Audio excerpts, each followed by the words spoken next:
Good evening, ladies and gentlemen. Welcome to the news on Synths and Sounds. You have seen it here on the news already. Teenage Engineering has now officially released images of their Pocket Operator, or PP. While it will be very tiny, the design will be quite different from the prototype shown in the news. The picture that Teenage Engineering posted on Instagram a few weeks ago indicates that the PP will in fact have 14 buttons and 2 knobs. This unfortunately means that the PP will be so small it is literally unusable. This is no surprise, as last year Teenage Engineering released the OPZ without including crucial connectors. Luckily, they recently brought out the OPZ module, a device which corrects the initial flaws, giving it an incredible upgrade of 4 mini jacks for a very affordable €159. For the PP, they already announced a PP module, including pincers and a magnifying glass for a fair €359. Officials at Thomann are searching for a man who has reportedly stolen one of their Minimoogs. The elderly man somehow managed to gain access to Thomann's recent Synth Reactor event, where he was seen yelling at several YouTubers, including Simon the Magpie and the 8-Bit Guy. When pointed towards a Behringer Model D, the man, who was obviously disoriented, became increasingly aggressive until he somehow managed to sneak an original Minimoog out of Thomann's headquarters.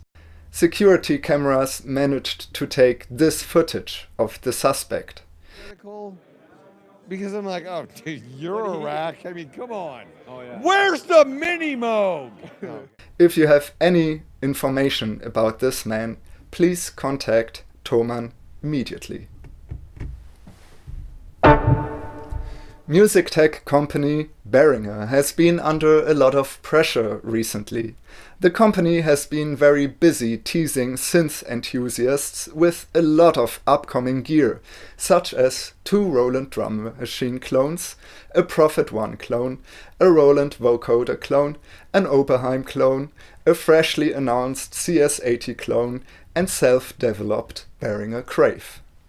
We've been very busy with all the announcements, so we could do very little actual research and development at the same time, says Uli Behringer, head of the company. Due to this, they recently released their MS-101 synth unfinished, having several MIDI and sequencing issues.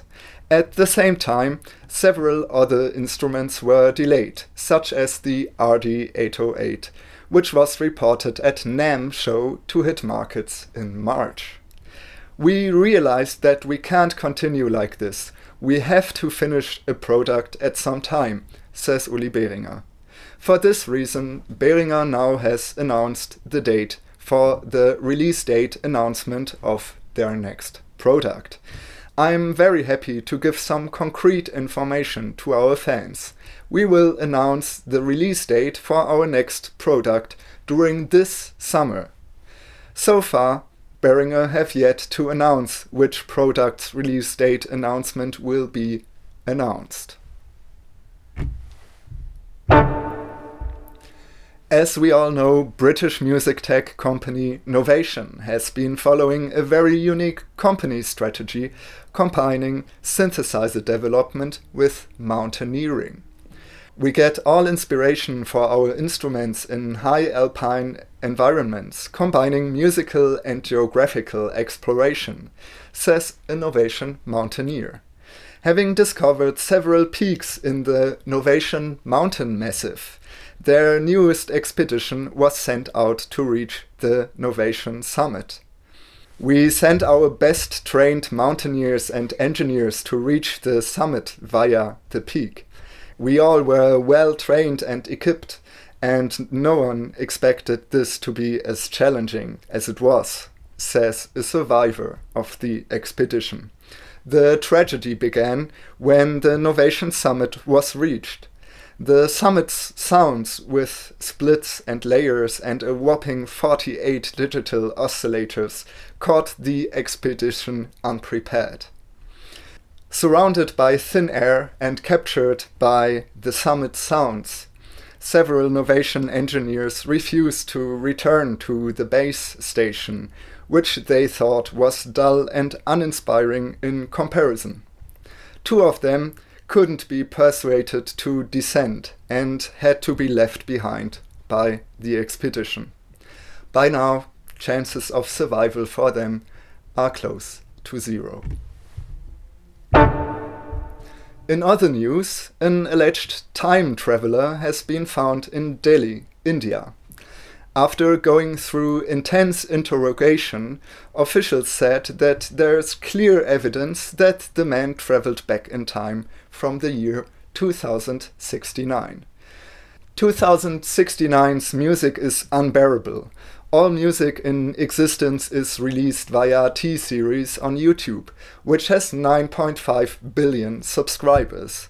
I traveled back in time to listen to some of the good old music, like K-pop and mumble rap, says the time traveler. When asked, the man from the future could confirm that the Wintergatan World Tour has not yet started. Martin Mollin is at his final tweaks on the Marble Machine X. The tour should start around 2072, says the man from the future. YouTube community is preparing for the biggest event of the year. This June, the Magpie Fest will take place for the second time. The online festival, patronized by Simon the Magpie, is the biggest event of its kind. 10 independent musicians from Simon's community will perform for the entire day, all online for a worldwide concert experience. Amongst the acts is Canor Liquidus, who is known on YouTube for making very silly and slightly mentally disabled content under the name of Synths and Sounds. I'm very excited since it's gonna be my first solo performance ever and the whole event is gonna be awesome. He says, the event will take place on the Magpie Pirates community YouTube channel during June 8th. Canor Liquidus will perform at 10 AM Central European Summertime. That's it for today.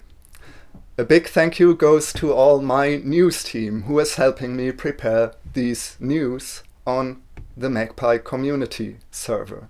If you want to join, there's a link in the description. Other than that, thank you very much for watching and subscribe for more news on synths and sounds.